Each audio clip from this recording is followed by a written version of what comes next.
Retired major general ഇന്ദ്രപാലനാണ് നമുക്കൊപ്പം തത്സമയം ചെന്നൈയിൽ നിന്ന് ചേരുന്നത്. മേജർ ജനറൽ ഇന്ദ്രപാലൻ, സ്വാഗതം. വളരെ പ്രധാനപ്പെട്ട ദിവസങ്ങളിലൂടെയാണ് നമ്മുടെ രാജ്യം കടന്നുപോയിക്കൊണ്ടിരിക്കുന്നത്. ഇന്നിപ്പോൾ പാകിസ്ഥാന്റെ ആക്രമണം തകർത്തിരിക്കുകയാണ്. 15 ഇന്ത്യൻ നഗരങ്ങളെയാണ് പാകിസ്ഥാൻ ആക്രമിച്ചത്.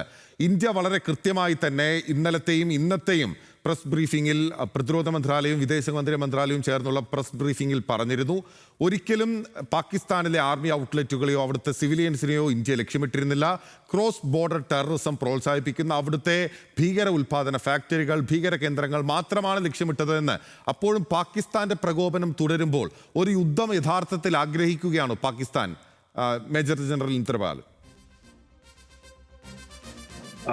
പാകിസ്ഥാന്റെ റീറ്റാലിയേറ്ററി സ്ട്രൈക്ക് നോക്കുമ്പോൾ ഇറ്റ് ഈസ് ക്ലിയർ ദാറ്റ് അവര് they are not gone conciliatory മോഡിലല്ല, റീറ്റാലിയേറ്ററി മോഡിലാണ്.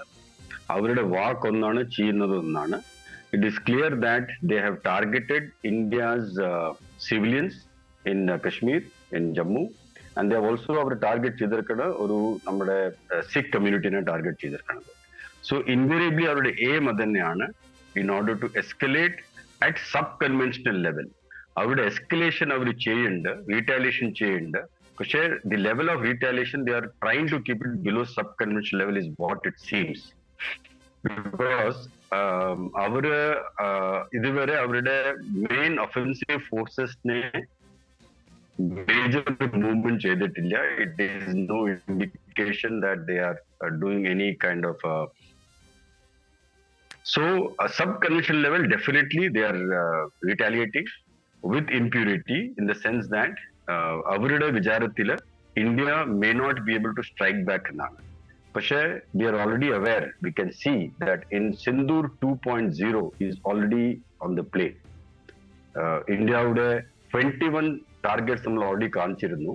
അതില് 2.0 Sindoor 1.0 we have only hit 9 targets. We have told them there are 21 targets. അപ്പോൾ അന്ന് ബ്രീഫിംഗിൽ തന്നെ നമ്മൾ പറഞ്ഞിരുന്നു, in case of any provocation we will be doing preemptive strike ന്റെ ഒരു ഹിന്റ് കൊടുത്തിരുന്നു during the day before yesterday's briefing. So അത് വെച്ച് നോക്കുമ്പോൾ Pakistan, instead of going on a conciliatory mode and accepting their support for terrorism and offering ഒരു ടെററിസമിനെ നിർത്താനായിട്ട്, നെറ്റ്വർക്കിനെ നിർത്താനായിട്ട്, അതിനെ dismantle ചെയ്യാനായിട്ട് ഓഫർ ചെയ്യുന്ന പകരം they are retaliating, they are trying to match power play kind of a thing with Indian forces which they don't know what it will lead to. അതിന്റെ അവരുടെ മേലെ എത്ര ഹെവി ആയിട്ട് ഇന്ത്യൻ ഫോഴ്സസിന്റെ മൈറ്റ് വരാൻ പോകുന്നത് they have no imagination. So whatever they are doing, it is not in the interest of peace. It is definitely escalatory, and അതിന്റെ responsibility അവർക്ക് തന്നെ എടുക്കേണ്ടി വരും. ഇന്ദ്രപാലൻ, ഇതിൽ ഏറ്റവും പ്രധാനപ്പെട്ട കാര്യങ്ങളിൽ ഒന്ന് താങ്കൾ ചൂണ്ടിക്കാട്ടിയല്ലോ, അത് സമാധാനത്തിന് വേണ്ടിയിട്ടല്ല അവരുടെ താല്പര്യങ്ങൾ എന്നുള്ളത്. യഥാർത്ഥത്തിൽ ആ ജനതയുടെ താല്പര്യം അതാണോ എന്നുള്ള പ്രധാനപ്പെട്ട ചോദ്യമുണ്ടല്ലോ. ഇന്ത്യ പോലെ വികസിതമായിട്ടുള്ള വികസ്വരമായിരിക്കുന്ന ഒരു രാജ്യമല്ല, അതിപ്പോഴും ഒരു ദരിദ്ര രാജ്യം എന്ന നിലയിൽ നിൽക്കുകയാണ്. അവിടെ ആഭ്യന്തര പ്രശ്നങ്ങൾ രൂക്ഷമാണ്, അവിടെ തൊഴിലില്ലായ്മ രൂക്ഷമാണ്, ഒപ്പം മറ്റ് ആഭ്യന്തര പ്രശ്നങ്ങളുണ്ട്. അവിടുത്തെ സുരക്ഷയെ തന്നെ ബാധിക്കുന്ന പല പ്രശ്നങ്ങളുണ്ട്, ദാരിദ്ര്യമുണ്ട്, വിലക്കയറ്റമുണ്ട്. ഒപ്പം തന്നെ ഏറ്റവും പ്രധാനപ്പെട്ട പ്രശ്നം അവിടെ BLA ബലൂചിസ്ഥാനിൽ സ്വതന്ത്രവാദം വളരെ ശക്തമായി നിൽക്കുന്നു, വിഘടനവാദികൾ അവിടെ ശക്തമായി നിലനിൽക്കുകയാണ്, താലിബാൻ ഭരണകൂടം അവരുമായിട്ട് എതിർത്ത് നിൽക്കുകയാണ്. അപ്പോൾ യഥാർത്ഥത്തിൽ ഈ വിഷയങ്ങളെല്ലാം മാറ്റുന്നതിന് വേണ്ടി ഇന്ത്യക്കെതിരായ ആക്രമണം നടത്തണം എന്നുള്ളത് അവരുടെ ഒരു സൈനിക നേതൃത്വത്തിന്റെ രാഷ്ട്രീയ അജണ്ടയായി കാണേണ്ടതുണ്ടോ? യെസ്, അത് ഞാൻ ഇന്നലത്തെ ജനൻ ട്യൂലും പറഞ്ഞിരുന്നു. അവരുടെ സൈനികന്റെ നേതൃത്വം, the dictatorship that runs that country, അവർ അൺറീസണബിൾ ആണ്, without any ration, unreasonable human beings ആണ്. They don't apply their mind on what is best for the country. Our military dictators, military rulers, they only want control of the nation. അവർക്ക് അവരുടെ people, അവരുടെ ജനങ്ങൾക്ക് they have no interest in protecting their interest, protecting their lives. They can go to any extent to support terrorism. They can go to any extent to ensure military supremacy അവിടെ നിൽക്കണം. But I think this ഇത് ഇന്ത്യക്ക് it puts India in a good position to teach Pakistan a lesson for good, and a lesson for a time that for once and for all we are able to completely destroy their militant and their terrorist network.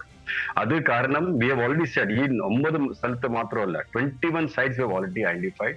പിന്നെ അതിന്റെ പകരം മേലെ അതല്ലാതെ വേറെ sites ഉണ്ട്. That apart, they have also tried to hit out at India using some conventional weapons like missiles, some aircrafts are airborne. അതാണ് India പോയിട്ട് അവരുടെ എയർ ഡിഫൻസ് സിസ്റ്റം ലാഹോറിനെ ഹിറ്റ് ചെയ്തിരിക്കുന്നത്. So that sitting air defense system is another indication by India that we have just given you a hint. ഇത് escalate ചെയ്താൽ we are willing to go to any action. അതിന്റെ ഒരു hint മാത്രമേ കൊടുത്തിട്ടുള്ളൂ. Just to tell them do not escalate. If India wanted to escalate, we could have gone and destroyed many more military systems, military weapon systems, military formations, military headquarters. നമുക്ക് hit ചെയ്യായിരുന്നു. നമ്മളത് ചെയ്തിട്ടില്ല. We have only hinted them, do not escalate. We are willing to make sure that we work together to bring down terrorism. പക്ഷെ അത് ചെയ്യുന്ന പകരം they are hitting back. So this 2.0 response to അവരുടെ കയ്യിലാണ്, and India is well prepared. India is well prepared because we have very solid weapon systems in terms of S-400. The S-400 missile system is like Iron Dome. It can take care of aircraft intrusion, SLBM's intrusion, also intrusion in terms of long-range missiles and artillery system. So other than namukku protection in the to a large extent, whereas they don't have a similar system like that. Adu karanana avരുടെ aircrafts ne avare ground ചെയ്തിരിക്കുന്നത്. So these are just simple indications of the might of India. And നമുക്ക് ഈ വാറിൽ in case it goes into war, of course we don't want to go into war. Even in a subconventional war പറഞ്ഞാൽ we are not going to possibly cross the border. LOC there will be skirmishes, but there may be exchange of things like drone attacks, continued drone attacks. There will be exchange of missile attacks. There will be exchange of standoff aerial attacks. Like Pakistan, they will definitely resort to terror attacks into India's mainland. Idakku avaru cheyan chance undu. So we need to destroy the terror network at the earliest and deploying all sources in India's hands. Major general Indrapalan, അവിടെയാണ് ഏറ്റവും പ്രധാനപ്പെട്ട കാര്യങ്ങളിൽ ഒന്ന്. ഇന്ന് പുറത്തു വന്നതിൽ ഏറ്റവും പ്രധാനപ്പെട്ട ലോകം ശ്രദ്ധിച്ച റിപ്പോർട്ടുകളിൽ ഒന്ന് എന്ന് പറയുന്നത് മസൂദ് അസറിൻ്റെ സഹോദരൻ കൊല്ലപ്പെട്ടിരിക്കുന്നു. ഏറ്റവും പ്രധാനമായി തീവ്രവാദ പ്രവർത്തനങ്ങൾക്ക് നേതൃത്വം നൽകുന്ന ഒരു വ്യക്തിയുടെ വധിക്കാൻ ഇന്ത്യയുടെ ഈ നീക്കത്തിന്, സിന്ധൂർ നീക്കത്തിന് സാധിച്ചു എന്നുള്ളത് തന്നെ ആ ടെറർ നെറ്റ്വർക്കിനെ ആകെ ഇല്ലാതാക്കുന്നതിന് തുല്യമാണല്ലോ. അപ്പോൾ യഥാർത്ഥത്തിൽ നമ്മളിപ്പോൾ പലപ്പോഴും കശ്മീരിലെല്ലാം തന്നെ പാകിസ്ഥാൻ്റെ പാക് ടെററിസം തൂക്കുമായി നൽകുന്ന ഒരു തരത്തിൽ അവിടെ നിന്ന് മനസ്സു മാറ്റപ്പെട്ട് പല കാരണങ്ങൾ കൊണ്ട് ഇന്ത്യയിലേക്ക് എത്തി കൊല്ലപ്പെടുന്ന, നമ്മുടെ സൈന്യം വധിക്കുന്ന ഈ ഭീകരരുടെ കാര്യം മാത്രമാണ് കേട്ടിട്ടുള്ളത്. പക്ഷേ ഒരു ഭീകര തലവനെ വധിക്കാൻ ആയി എന്നുള്ളത് ഈ ടെറർ നെറ്റ്വർക്കിനെ ആകെ ഇല്ലാതാക്കുന്നതിൽ എത്രത്തോളം പ്രധാനപ്പെട്ട പങ്ക് വഹിക്കും, എത്രത്തോളം പ്രധാനമാണ്? നമ്മുടെ പ്രൈമറി എയിം അതാണ്. Our aim is not to escalate and go into a full-fledged war. നമുക്ക് വേണ്ടത് എന്താണ്? Pakistan should agree to dismantle the network. അത് അവർ ചെയ്തില്ലെങ്കിൽ we have to take initiate steps to do it. അതിലെന്താണ്? One of the strategic way of doing it is strangulate Pakistan. Strangulation strategy പറഞ്ഞാൽ we strangulate Pakistan from all directions and all dimensions of warfare, all dimensions of politico-military warfare. അത് എങ്ങനെയാണ്? So on one hand, India's border is alive. India is hitting out from the eastern side, that is India's western borders and Pakistan's eastern border. അതിനെ നമ്മൾ live ആക്കിയിട്ടുണ്ട്. And we are well prepared to escalate if the escalation happens. നമ്മുടെ military റെഡിയാണ്, നമ്മുടെ weapon systems റെഡിയാണ്, and we are putting pressure on them from the eastern side. On the western side, താലിബാന്റെ the anti-Pakistan faction of Taliban militia, അവരും പാകിസ്ഥാന്റെ മേലെ they are really hitting hard, and Taliban in a way is with India as of now. അപ്പോൾ ആ സൈഡിൽ നിന്ന് ഒരു strangulation നടക്കുന്നുണ്ട്. പിന്നെയാണ് നോർത്ത് നിന്ന് in the POK itself, അവിടെ there are lots of anti-Pakistan activities happening. There are anti-Pakistan movement happening. There is violence there, and there is complete അവിടെ POK-ൽ തന്നെ പാകിസ്ഥാന്റെ എതിരായിട്ട് നിൽക്കുന്ന ഇഷ്ടം പോലെ ജനങ്ങളുണ്ട്. They want Pakistan out of their nation. അപ്പോൾ അവിടെ നിന്ന് ഒരു നോർത്ത് പ്രഷർ വരുന്നുണ്ട്. പിന്നെയാണ് സൗത്ത് നിന്ന് the entire Balochistan is on fire. Balochistan army, liberation army, they are hitting out on Pakistan army like anything. Pakistan army is finding it difficult to match the might of Pakistan Liberation, Baloch Liberation Army അവരുടെ ആക്ടിവിറ്റീസിനെ അവർക്ക് handle ചെയ്യാൻ പറ്റില്ല. So these are 4 types of military level strangulation. ഇതല്ലാതെ economic strangulation. We are already working on blockading Pakistan through the financial task force to prevent funding of Pakistan in many ways. USA already funding നിർത്തിയിട്ടുണ്ട്. Likewise, IMF other world organizations which are funding organizations, we are strangulating Pakistan. അവർക്ക് അവരുടെ commerce, അവരുടെ economics, അവരുടെ funding support നിർത്താനായിട്ട് the economic strangulation. പിന്നെ വരും political strangulation, geopolitical strangulation. That is they are completely isolated and more and more they are acting, അവരുടെ isolation കൂടിക്കൊണ്ടുവരുന്നു. Even their nearest friend, so called the all weather friend China, even China അവരുടെ കൂടെ support നിന്നിട്ടില്ല. അവരുടെ ചൈനയുടെ statement നമുക്കറിയാം. They have clearly said they regret the India's action and they want it resolved at the earliest. അപ്പോൾ അവർ ഇന്ത്യയെ കണ്ടം ചെയ്തിട്ടില്ല. In fact they have condemned terrorism. ഇപ്പോൾ ചൈന കൂടെ അവരുടെ കൂടെ നിൽക്കില്ല. So this is the other strangulation, that is the diplomatic strangulation. All these put together, നമുക്ക് war escalate ചെയ്യാതെ തന്നെ, without going to a full-fledged war, I think in the current scenario we are in a position to apply this whole suffocation strategy, strangulation strategy on Pakistan and bring it down its knees. Time എടുക്കും. It is not going to be so easy. It is not going to be happening tomorrow. But step by step, Sindoor 1.0, Sindoor 2.0, maybe go to Sindoor 10.0.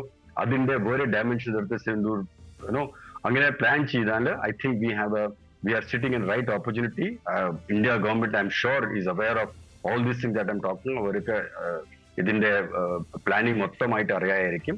They would have been already considering all these options and working on it very religiously. I have only given my analysis of how it can be done. However, ഇതായാലും in case Pakistan decides to escalate at military level, definitely India should not sit back. We must go and ensure that Pakistan military itself is dismantled and eliminate ചെയ്തിട്ട് liquidate ചെയ്യണം Pakistan's power, military power and combat power. We should be able to eliminate. അതിനും നമ്മൾ ready ആയിരിക്കണം. And I think our armed forces are preparing suitably for that. അത് പറയുമ്പോഴാണ് major general Indrapalan, അപ്പോൾ അറിയേണ്ടത് നമ്മുടെ സേന എത്രത്തോളം ശക്തമാണ്, നമ്മുടെ സേനയുടെ കരുത്ത് എന്താണ് എന്ന യഥാർത്ഥത്തിൽ കാണിച്ചു തന്നിട്ടുള്ള ഒരു ഓപ്പറേഷനാണ് ഇപ്പോൾ സിന്ദൂർ എന്ന് പറയുന്നതിൽ എന്ന കാര്യത്തിൽ സംശയമില്ല. നമ്മുടെ റഫാൽ വിമാനങ്ങളുടെ കരുത്ത് നമ്മൾ കാണിച്ചു തന്നു, പഴയ പോർ വിമാനങ്ങളുടെ കരുത്ത് നമ്മൾ വീണ്ടും തെളിയിക്കുകയാണ്.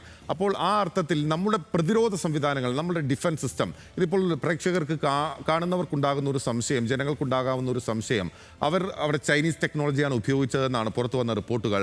നമ്മുടെ എയർ ഡിഫൻസ് സിസ്റ്റം എത്രത്തോളം ശക്തമാണ്, അത് ഇന്ത്യക്ക് പാകിസ്ഥാൻ്റെ എയർ ഡിഫൻസ് സംവിധാനം തകർക്കാൻ സാധിക്കുമെങ്കിൽ നമ്മുടെ സംവിധാനം അവർക്ക് തകർക്കാൻ സാധിക്കുമോ എന്നൊരു ആശങ്ക ഒരു തരത്തിലെങ്കിലും ഉണ്ടാകുമല്ലോ.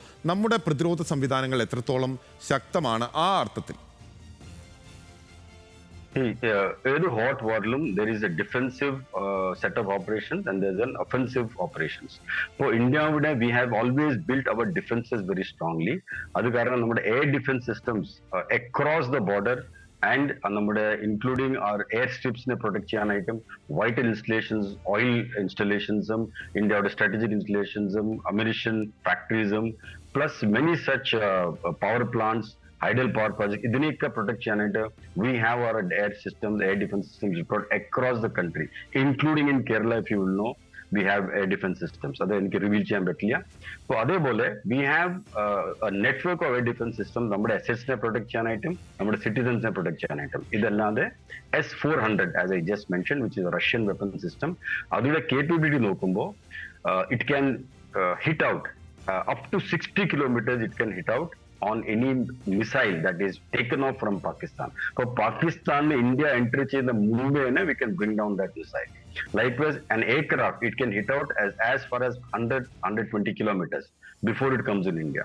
So these systems, the moment we are able to home on to a target, we are able to home on to a hostile missile or a hostile aircraft flying towards India, അതിനെ hit ചെയ്യാനായിട്ട് S-400 പറ്റും. This is only the defensive system. This is to protect the nation from any kind of military misadventure by Pakistan.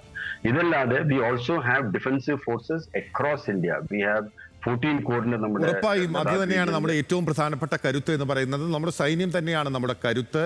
ആ കരുത്തിൻ്റെ പുറത്തു തന്നെയാണ് India ഒരു പരമാധികാര സ്വതന്ത്ര റിപ്പബ്ലിക്കായി ഇവിടെ നിലനിൽക്കുകയും ചെയ്യുന്നത്. ആ അർത്ഥത്തിൽ തന്നെ ഇന്ത്യയുടെ പരമാധികാരത്തെ, ഇന്ത്യയുടെ അഖണ്ഡതയെ ചോദ്യം ചെയ്യുന്ന ഒരു നടപടികളും ഇന്ത്യക്ക് വെച്ചു ഉറപ്പിക്കാനാകില്ല എന്ന ശക്തമായ താക്കീത് തന്നെയാണ് ഇപ്പോൾ സൈന്യം നൽകിയിരിക്കുന്നത്. റിട്ടയർഡ് മേജർ ജനറൽ ഇന്ദ്രഭാലനാണ് വളരെ വിശദമായ രീതിയിൽ അതിൻ്റെ സാങ്കേതികവും അതിൻ്റെ നയതന്ത്രപരമായ കാര്യങ്ങളും നമുക്ക് പറഞ്ഞു തന്നത്.